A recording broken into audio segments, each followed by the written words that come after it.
I don't want to say this because a campaign over Taiwan is, I think, possibly one of the most destabilizing things that could happen in a geopolitical sense. But I think if it were to happen, it would happen between 25 and 30. There's a lot of emphasis on 2027 too. And there's a couple of reasons for this. 3 critical geopolitical issues we'll be examining today. Number 1, is America losing allies in Europe? Number 2, what happens if China invades Taiwan? And number 3, have the Ukraine intelligence leaks taught us anything new about the situation in Eastern Europe? And can these leaks change the course of the war? Joining us to discuss these issues is Pyotr Kurzin. He is a geopolitical strategist and the host of his own show, The Global Gambit, on YouTube. I'll put a link in the description down below. Pyotr, welcome to my show. Pleasure to host you today. Well, thank you very much for the invitation, David. I'm very, very happy to see you going it alone. And I do encourage people who are watching to drop a comment below to see who's winning the competition of us with the better hair, because I know that's a bit of a running gag we now have. So, but yeah, thank you so much for having me. It's always an uphill battle when I have to compete with Pyotr's hair. But yes, drop us a comment who has the better hair. Pyotr, you definitely, hair aside, you definitely have the better understanding of geopolitics than I do, which is why I've invited you to shed some light as to what's going on. 3 of the key issues that we'll be discussing today. First, I want to talk about Macron. Emmanuel Macron recently visited to China. A lot of analysts in the West are calling it a political blunder, and I want to get your take as to whether or not it is a blunder. Some quotes that he brought up that concerned people. He said that the paradox would be that overcome with panic, we believe we are just America's followers. Okay, and he said the question Europeans need to answer is it in our interest to accelerate a crisis on Taiwan? No. The worst thing would be to think that we Europeans must become followers on this topic and take our cue from the US agenda and a Chinese overreaction. A lot of people are interpreting this as America losing a key ally in Europe. What's going on? Well, number 1, I would say that this episode is going to be, China episode, and 2, it's pretty hairy. So I've got to continue the line of jokes there with what's going on geopolitically. But jokes aside, I think the Macron situation is a bit more nuanced than some of the media is making out to be. So for context, Macron visited with Ursula von der Leyen. She is the head, essentially, of the EU. And the visit, all in all, was seen to be, aside from Macron's comments, which I'll touch upon in a minute, the visit was seen to be relatively positive from both sides. The Chinese rolled out effectively the red carpet for the French. They were less enthusiastic about von der Leyen, and you could see this just from some of the commentary that came out subsequently. But largely speaking, there are a few things here. So we've got a global sort of political instability in the sense that we've got 2 poles emerging. We've got the Chinese and the US, the 2 major powers, vying for influence across different parts of the world. We can see this with the Chinese establishment of the peace agreement between the Iranians and the Saudis, or the restoration of ties, filling a void that the Americans have left behind since, Afghanistan and their pivot to Asia. And so the Europeans are increasingly feeling that this is something that needs to be kept in mind with their own issues. Macron's comments on the plane, again, there's a little bit more detail here than simply what he said is, a critique of the United States. Yes, he did say that the Europeans are too reliant, or we mustn't be overly reliant on the Chinese. And that isn't good. It was quite welcomed by the Chinese in the sense of that they want a multipolar world, a third pole being the European Union. But this is where it gets interesting, because largely speaking, these narratives, this rhetoric that Macron stated has been something he's been pushing since he became the leader of France. He's never not had a desire to have a more, and the key phrase I want your listeners to take away from this segment is strategical autonomy, or strategic autonomy, basically meaning that the Europeans, particularly since Brexit, potentially since Trump, when Macron first entered into office, have defined his presidency and therefore defined a lot of the ways that Europeans look at their role and place and potential influence in the world. The other thing is that the article was not the whole interview, the Politico article. There was a subsequent one that gave the whole interview, and Macron was very complimentary to the Americans as well. He criticized, but he was also complimentary. Now, in terms of the criticism, I'm not overly surprised that the criticism is going to come from certain places, but you have to think about where those places are. From the Americans, some hardline Republicans like Ted Cruz and others, yeah, they're going to be critical because it's, US wants to be the prevailing provider of security assurances and stability in Europe, right? Vis-a-vis Russia, it's what US wants to remain. And then you've got other countries like Eastern Europe. The Polish prime minister leader came out just today and heavily criticized Macron. And obviously the British. But the French have always historically been a little bit more willing to take that, go it on their own. So, you could see this in the Suez crisis of 1956. The Brits basically fell in line with the Americans after they found out. The French under de Gaulle and others, continue to remain somewhat more, no, we want to do it ourselves. And this has been the case with the war in Ukraine, the French being stubbornly wanting to be more independent. So I would say, so what I would also take note of is the lack of criticism actually from the majority of European leaders. There's been actually a tacit support almost for what Macron has said. And to be honest with you, I don't disagree with him. I think that the Europeans do need to be more strategically autonomous. And this isn't something that Macron has only said, to wrap up this bit, is Joseph Borrell. Joseph Borrell is the High Representative for the EU, which basically means he's the highest diplomat of the European Union. And he said in October, November, at an important conference with EU ambassadors that, and I'm paraphrasing it, but roughly speaking, the EU needs to be independent of big markets of China, cheap energy of Russia, and American security assurances, basically meaning that prosperity economically is inherently tied to security. So if the Europeans don't do something to be at least somewhat more independent, more capable of being more independent and self-reliant, then it's not going to benefit them in the long run, economically speaking. What's interesting is that this is not China courting an African nation or another Southeast Asian nation. This is France. This is a key ally of the United States. It's a NATO member. I think one of the risks that I've heard, and perhaps we can address this, is whether or not China has the ability to put a split in NATO and drive a wedge in this military alliance, not political, but a military alliance. Could that happen? No. Do the French want to counterbalance against the over-reliance that the Europeans have had on the Americans for a long time, or a certain degree of frustration with this sort of sense that they can't do anything unless it's approved by Washington? Perhaps. But are the French, let's go to the other extreme, are the French suddenly going to be, gearing up with security, exercises and intel sharing and information engagement with the Chinese? No. Even since these comments came out by other people and Macron's, visible criticism in certain media outlets, he's clarified his comments, stating that, we want to be partners or parallel with the United States, but we don't want to be subservient. And that is an important distinction. So I don't, at the end of the day, China is still going to be a country that you have to engage with in some form. And I just think the French are trying to do what the French do, which is effective diplomacy. They're less bullish than I think sometimes the British or the Americans can be. I would also emphasize one point, which is that this is a Macron element. Macron himself has always wanted to be seen, I think, as a bit of a character. If your audience casts their minds back to 2018, he used a commemoration of World War One to publicly ridicule Trump for his nationalism, whilst all the leaders were gathered in Paris. It was quite an embarrassment for Trump. So Macron has used this as an opportunity to sort of improve his own image. Also, he's got his domestic issue with the pensions at the moment. So how do you improve your domestic image? Through foreign policy. We've seen leaders do this countless times throughout history.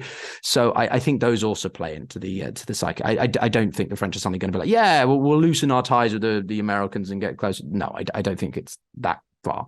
The issue of Taiwan was raised during the meeting between Macron and Xi, and we'll segue into Taiwan just in a bit. But I think broadly speaking, if let's say, hypothetically, let's say China and the U.S. directly confront each other militarily over the issue of Taiwan, which is to say that maybe the Chinese used force on the island of Taiwan and the U.S. intervenes, what would NATO have to do? I think by law they have to also step in and help the Americans. But then this is Macron directly saying, let's not accelerate a crisis in Taiwan over the Taiwan issue. Let's not be a part of this and make things worse. So he's directly just expressing his disapproval over intervention. And so the Europeans would be in a tough place, right? Yeah, so there's a couple of things to that, and I don't want to, go too much until we have the Taiwan segment. But largely speaking, there was one, I think, particular phrase that he mentioned, or bit of wording that really got quoted a lot, which was that, we shouldn't involve ourselves in crises that aren't ours, or along the lines of that, right? And that's essentially, well, that's an understandable statement, right? It's what a lot of, I think, American voters are feeling, that Ukraine isn't their issue, for example, and therefore they don't want to get involved. It's not our problem, sort of thing. That money should be spent on American issues. So maybe Macron is phrasing it from an angle that, the US, the French, and largely speaking, because again, Macron, I think, sees himself as sort of the voice of Europe. And interestingly enough, that strategical autonomy phrase that I mentioned has been adopted increasingly by more leaders, including Schulz, the leader of Germany, over the years. And it was even part of a core paper that the European Union released a year ago or so, called the Strategical Compass, which was basically talking about greater EU independence when it comes to security, defense, economic prosperity. So I don't think that the comments Macron said are necessarily outrageous. I think it's more factors. I don't think he was very effective with his choice of words, and also the timing. Right when he's releasing these information, these words, we've got the Chinese encirclement of Taiwan. We've got a heightened tension between the two largest economies in the world. So it's probably not the best PR for him. But overall speaking, if you look at the context of the past few years, it's not any different to what he's been saying before. When we look at America's spheres of influence today, South America, Europe, arguably the Middle East, in your opinion, Pyotr, which of these regions are most, or regions is a bit broad, but which of the countries under the current American sphere of influence are most likely to lose that alliance? I don't want to use the word defect, but perhaps gain a new partnership with a competing power like Russia or China and lean more heavily towards the other side and leave America as an ally? So I don't think there's any clear countries that are going to jump ship and join camp China, to put it in a pretty blunt way. I mean, I have my reservations about this whole old autocratic axis, as I call it, Russia, China, Iran, and others. But there are two that one that comes to mind is definitely having made notable moves in willing to engage others more favorably. Saudi Arabia. The acceptance of the Rimini as a potential payment for resources is quite significant. Now, the Rimini obviously is not exactly the same level of reserve currency or exchange as the dollar, but the fact that the Saudis are beginning to even do this, the fact that they are wanting to pursue the suggestions made by the Chinese in terms of re-engagement with Iran. They want to do stuff over Yemen. The hosting of the Syrian foreign minister on Wednesday, I believe. All these things are notable changes from what the Americans would prefer. So that's definitely something. Do I think the Saudis are suddenly going to leave the American camp? No, but they're definitely opening up their doors in a way that we haven't seen. The other one I was just going to say is Thailand. Thailand has, and this is not anywhere sort of like major, but there are a couple of countries in the Southeast Asian theater which are looking a little bit more like they've been historically more aligned to US, but they're also showing signs of sort of being more willing to align to China interests. I mean, there's a few countries in Africa that we can talk about. Nicaragua was hosting a Chinese or talking about opening a port in exchange for greater Chinese investment, which was in the Pentagon Papers. So there's a few countries that have, relationships. The last one, Brazil.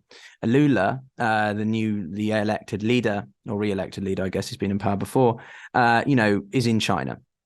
Doing a visit, and he's been critiquing certain things that are obviously aligned to US interests or priorities, and being, a major BRIC country, a major country that is in the theater or backyard, so to speak, of America, i.e. the South American region, is definitely something to keep note of. So probably Brazil and Saudi Arabia are the two main powers at the moment that I would keep an eye on. So bottom line, you're not concerned about America losing allies anytime soon? which I think was the key crux of the fears around Macron's visit with Xi. I don't no, you're not going to lose the French to China. That's preposterous. At the end of the day, it's also the media being the media. The media have an interest to illustrate a certain degree of, interests in the American Western stability and trying to almost rein Macron in or get him to retract in some of his statements. Now let's talk about Taiwan. The U.S. has the Taiwan Relations Act. I think a common misconception we have to address is that I don't think legally the U.S. is obligated to provide direct military support to Taiwan, which is to say that if Taiwan were attacked by a hostile entity, the U.S. doesn't directly have to. It's not a military alliance. It's not NATO. The U.S. has been providing arms sales and perhaps some training, but not direct military support. However, President Biden has said, and this is where it gets confusing, he has said overtly that we will support Taiwan if it is attacked. Is this just a bluff? Because I don't believe he is contractually or legally obligated to stand by his word. So there's a couple of things I would say to that. Number one, not many alliances in the world have an equivalent of Article 5, which is this infamous agreement that attack on one is attack on all. That's why NATO is the largest and most comprehensive security alliance of its kind. Second, I would say to Biden's statements, I mean, he's been saying this for almost 2 years at this point. And what I mean by that is that around the time Afghanistan happened, as in the withdrawal, or the fall of Kabul, he made a subliminal statement about what, the Chinese shouldn't do over Taiwan, or what America stood on that. Then he dropped another sort of reference to it in the fall again, and then he did one in early March of, I think, or April or around that time a year ago. And then he's subsequently made another statement in sort of the summer of 2022. So he's incrementally mentioned the US position and potential response to sort of, again, invasion is a specific type. It could be an incursion, it could be just an interference. We don't really know. There are many variations of what China could do with Taiwan, and an encirclement is another version, a blockade, these sorts of things. It's unclear.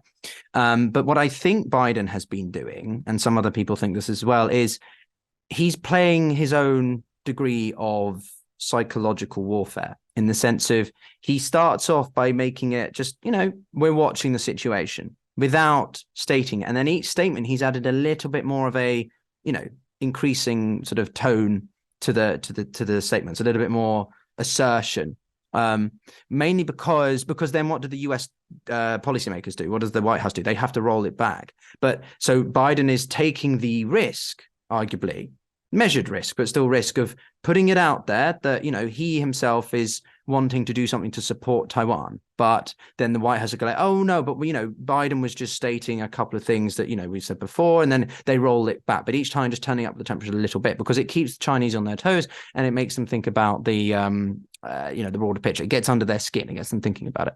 So I feel like the Biden's almost been making these statements deliberately dotting them around.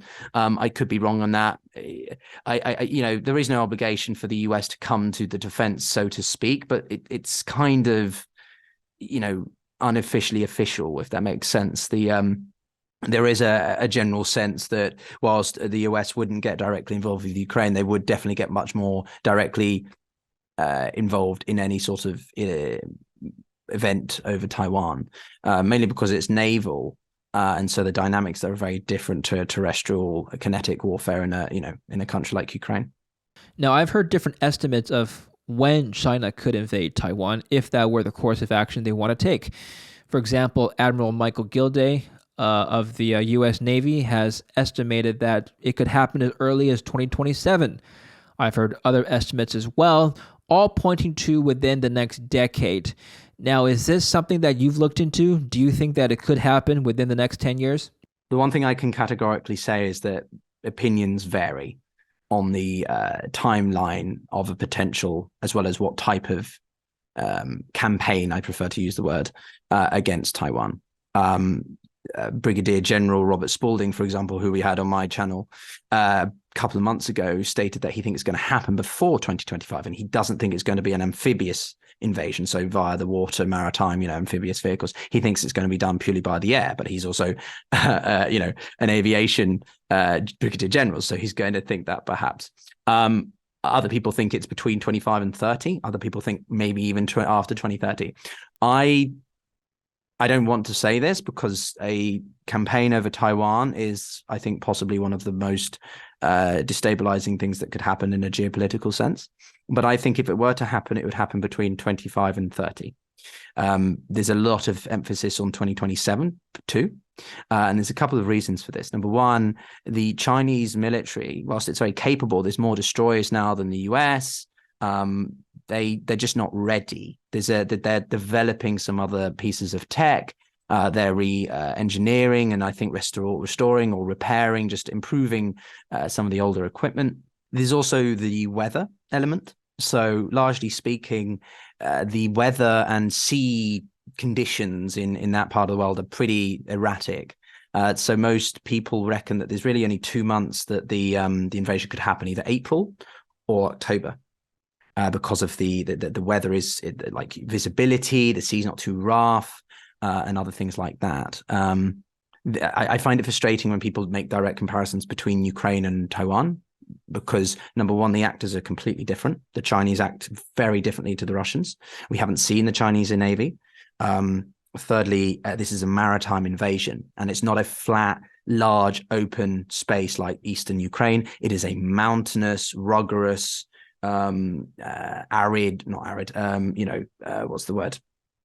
hard climate in some parts.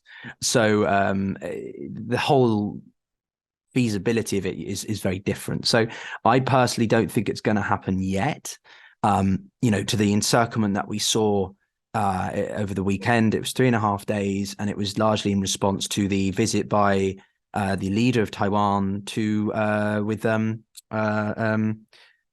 Speaker of the House. So I personally think that them doing that was silly, much like I think Pelosi's visit was unnecessary, because it antagonizes the Chinese. I mean, the Chinese may have done some kind of testing anyway, but clearly the extent to which they went was because they felt really pissed off with this visit. In just for context, the Speaker of the House has gone to Taiwan a couple of times, last time in 2022, but also 1990s, which these events around Taiwan are being called the cross-strait crises. So we've had 4, maybe 5, you could argue. The one in the 1990s was because a very senior US official went to the Taiwanese island and visited it. So, the Chinese feel that this is, disrespect by the Americans, much like, people who feel the Russians have an argument about the expansion of NATO could say the same, well, the Americans are not listening to the Chinese. And McCarthy tweeted something about, I am the Speaker of the House, I can meet with who and where I want. Yes, I hear your staunch, resistant tone to the Chinese, but at the end of the day, this shows a fundamental lack of understanding of the Chinese and how they look at Taiwan. Because at the end of the day, the Chinese, do not look at Taiwan as a country that it's already part of China, and it's just being a breakaway province that they need to rein in for the ultimate national rejuvenation, as it's known. So let's simulate a potential invasion. We don't. I know this could go on for a very long time, but let's just briefly, let's get your sense of what could happen. Now, the worst case scenario, people have said this could lead to World War III. But that is the worst case scenario. What is the likely base case? Suppose China were to take a hardline, direct, kinetic approach. Yeah, I mean, that's a really tough question, and I want to premise that I've never served. I don't have intricate military experience, but I look at it from a very big picture sort of approach. What I would say is that firstly, we can play these war games, these simulations, but we should always keep in mind that there's a lot of people who have lost their lives in Ukraine and Russia, and that we don't want this kind of thing to happen at all. But if it were to happen, it's unclear exactly what the Chinese might do initially. They could, to quote Robert Spalding, they could lead with a bombing campaign, so an aerial assault to take out key strategical targets, to render communication lines down, and basically limit the ability for Taiwan to defend itself. And then there's different variations again of what could happen. So the Chinese could initially lead with like a blockade, trying to stifle off supply chains and key areas of communication engagement with the outside world. A lot of people think that it would take around a month for the Americans or whoever it was that was coming to the aid of the Taiwanese to really get into a position to start doing this, or providing that sustained support. Most analysts, I think, would agree that this would be the Chinese would want to get this done quickly, and to try and take the island before they could either dig in, or that the sustained outside help could come. If they could get the island under their control before, within a week, 2 weeks, then that would be preferable. It's unlikely to be that way, just because the Taiwanese know exactly where the way that Taiwan is. The topography of the island basically means that there are only a few strategical beaches that the American Chinese could use as landing sites. They could use a couple of islands which are in the cross strait as like stepping stones. The big thing about all of this is, if you're gearing up to conduct a huge campaign, which this would be, you're gonna make a scene, right? People are going to notice that you're militarizing for some kind of activity. So the Chinese are not going to suddenly be ready to militarize, and suddenly it's like, oh, Taiwan's under attack. Oh, okay, we didn't know that. It's going to be noticed. So the Chinese are going to have to find a way to do that effectively and quickly. But and the last point to this is, in most military theory, for an effective offensive, you need 3 to 1. So 3 individual against the 1 defensive force. And as that stands, Taiwan has a pretty capable, sizable force. But as it stands, the Chinese can only transport, and this is only troops, there's no military equipment, there's nothing else. They would only be able to transport at a time across the strait, which is a wide shipping lane, second largest commercial shipping lane, of 30,000 at a time. That's not enough to sustain a constant offensive against. Wait, why 30,000 at a time? Is it hardware limitations or just that? Okay. Yeah, it's just the space that they have. So you've got those the ships that you would or the vessels that you use to transport troops. If you were to repurpose other boats as well, other vessels, without transporting equipment, food, ammunitions, whatever it was, that's the maximum they could do, which is without repurposing other ferries and stuff, which I've heard. I wonder what the win condition for China would be for the Communist Party and under this scenario. Is it just to hold the island? Presumably they don't want a prolonged kinetic war with America. If America does step in and directly confront China, that's the last thing that both parties would want. So what would be their ultimate objective here? Well, that's the thing. It's there's a few reasons that people, you can argue that the PLA want, or the CCP want to. Number one, it's symbolism. Taiwan historically has been, a thorn in the side of this restoration of China, because of the civil war. Technically, the two sides have never really signed an armistice since the civil war of the 40s. And you had the nationalistic ROC, or Republic of China, that fled the mainland to Taiwan, and you've had the PRC, which was eventually recognized as the real representation of China in the UN in the late few years, decades afterwards.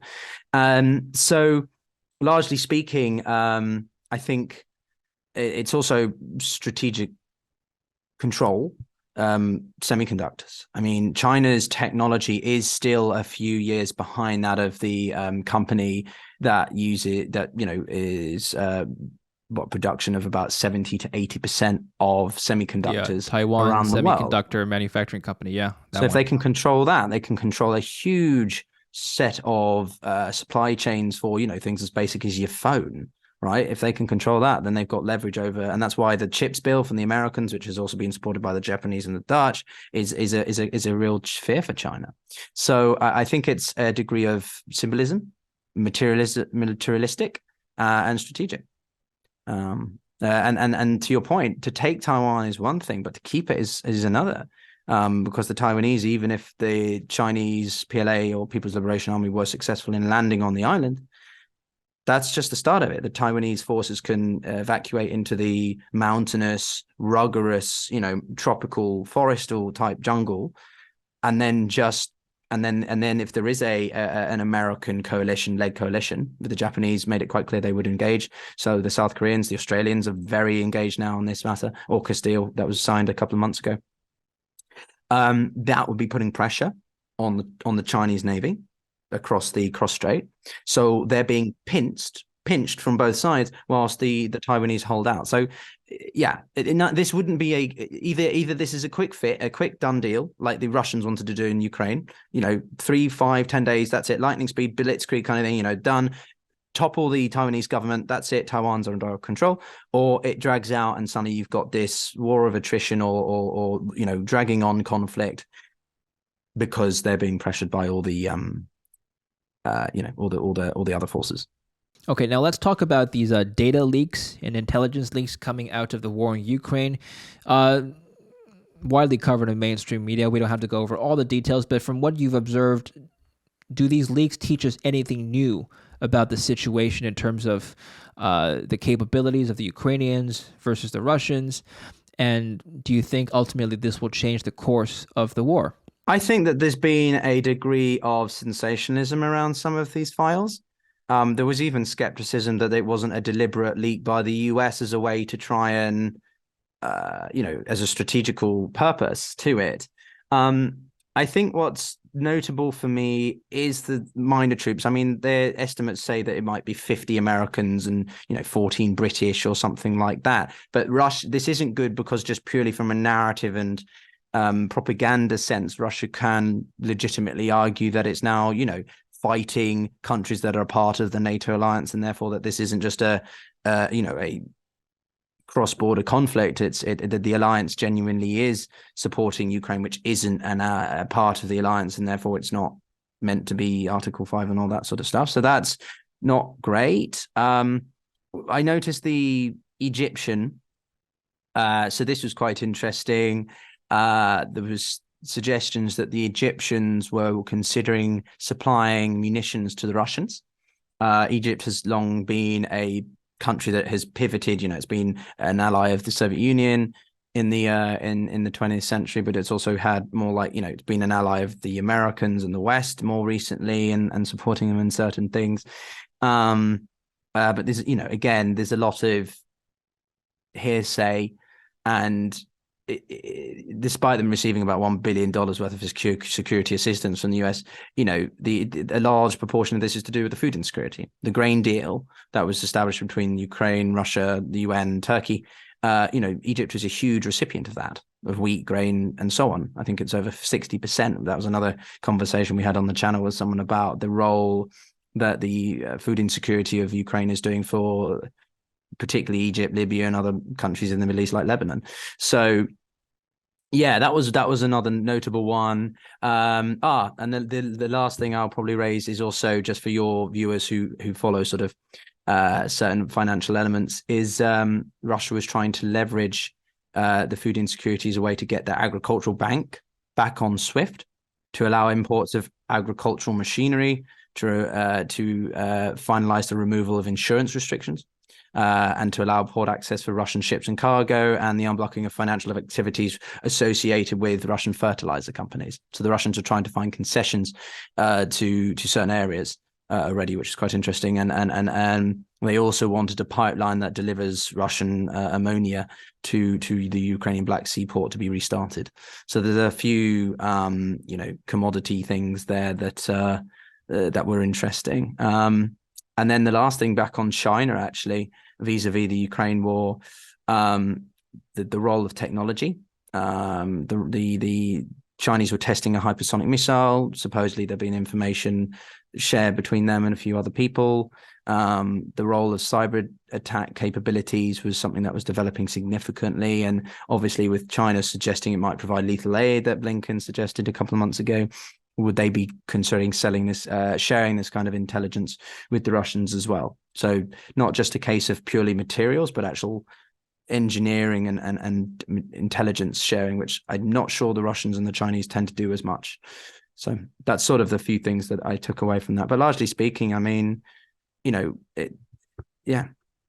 a lot of stuff that America spies on allies. Well, everybody Well, spies on everybody. in light of this new information, have you changed your outlook on how the war could progress and end? That's really hard because, well, to your point, actually, or to your question. So one of the other things was that the US remains skeptical of the Ukrainians' ability to conduct effective counter-offensives, despite them also at the same time, as recently as beginning of March, stating that the Ukrainians were gearing up for a big amount of offensive. And, there was a lot of details in these files apparently about the type of equipment, the amount of munitions, battalion number or groupings.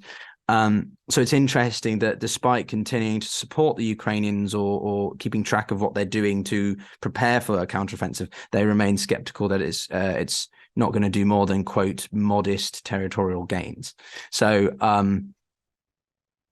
I think that there's a lot of, again, the media plays a role. The New York Times and the Washington Post being the two ones that often come out with some quite interesting pieces, as recently as stating that the Americans were considering helping the Ukrainians take back Crimea, but now we're hearing that they're not sure that they can make more than modest territorial gains. So I really do think that the American security in network, I don't know, is sort of reevaluating this on an almost weekly, daily basis, because Bakhmut has been fought over for months now, weeks, and you've literally made sort of meter changes.